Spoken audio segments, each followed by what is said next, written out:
April 1814. For over a decade, one man has held Europe in his grip: Napoleon Bonaparte, Emperor of the French. Through his military brilliance, France built an empire that stretched across the continent. But now, at last, Napoleon has been defeated by a grand alliance of his enemies. He is forced to abdicate and sent into exile on the tiny Mediterranean island of Elba. In his place, the Bourbon monarchy is restored in the rotund figure of Louis XIII. But France is restless. Rumors soon reach Napoleon. The people are disillusioned with the monarchy and resent the aristocrats who helped spark the French Revolution 25 years earlier. Meanwhile, at the Congress of Vienna, Europe's rulers are consumed by squabbles over how to reshape the continent. Sensing his moment, Napoleon makes his move. After just 10 months in exile, he escapes Elba and returns to France. Soldiers sent to arrest him instead rally to his cause. One by one, cities and provinces follow suit. In Vienna, the Allies forget their disputes. Napoleon is declared an outlaw, and Europe mobilizes once more for war. Knowing he must strike before a coordinated invasion of France can begin, Napoleon plans a bold campaign. He targets the nearest coalition forces: Blücher's Prussian army and Wellington's Anglo-Allied army, both encamped in Belgium. His goal: divide and conquer. He knows his army can match either force alone, but not both combined. He must keep them apart and destroy each in turn. Napoleon crosses into Belgium near Charleroi, driving a wedge between the two enemy armies. He sends his left wing under Marshal Ney to seize the crossroads at Quatre Bras, where they clash with Wellington's still forming lines. The Allies barely manage to hold. That same day, Napoleon strikes at Blücher near the village of Ligny with his main force. The battle is fierce and bloody. The French prevail, but the Prussian army is not destroyed. Blücher himself is injured in a cavalry charge and barely avoids capture.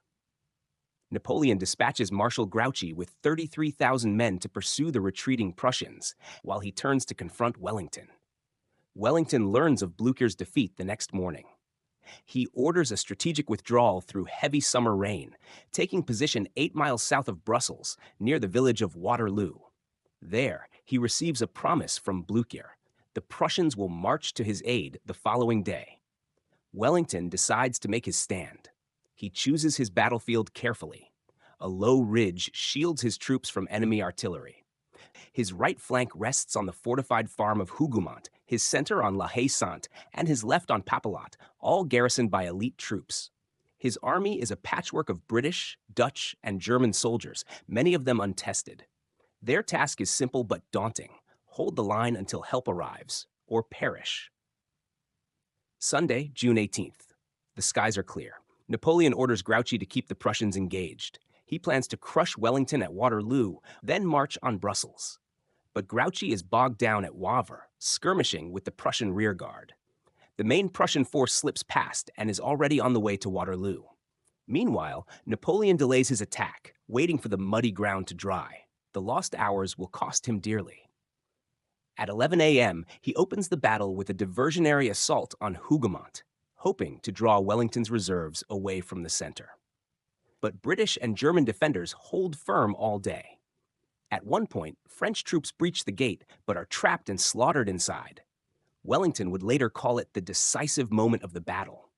At noon, 80 French cannons thunder against the Allied center. Though much of Wellington's army lies behind the ridge, cannonballs still tear bloody gaps in the ranks.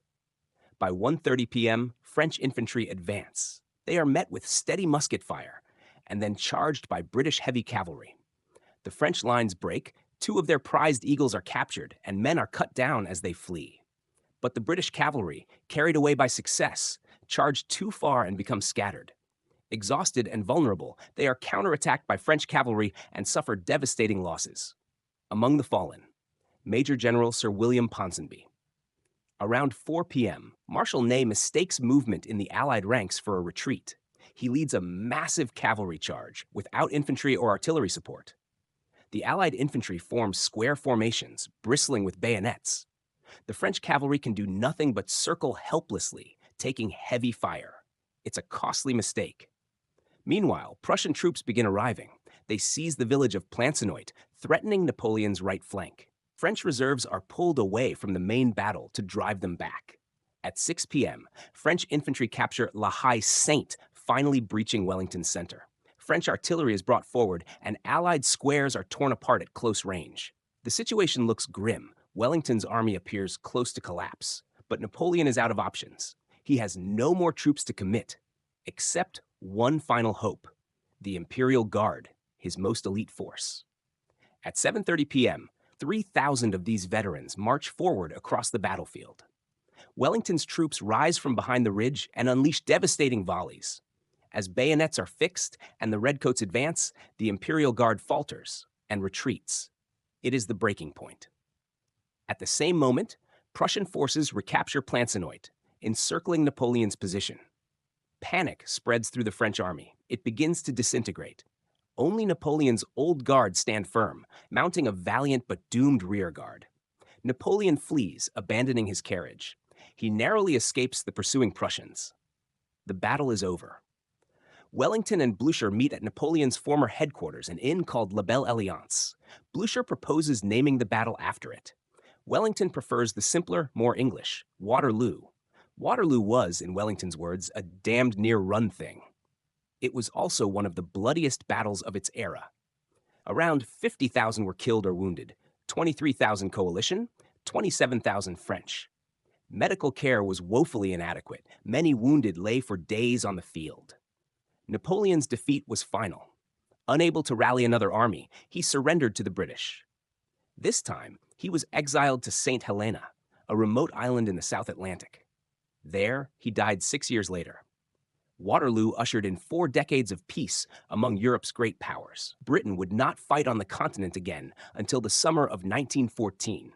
40 years after the battle, an early photographer captured haunting portraits of surviving veterans, now old men in their 70s and 80s. Sergeant Tania of the Imperial Guard, Moret of the 2nd Regiment of Hussars, Verlin of the 2nd Guard Lancers. Their faces offer a rare human connection to the titanic events that reshaped Europe 2 centuries ago.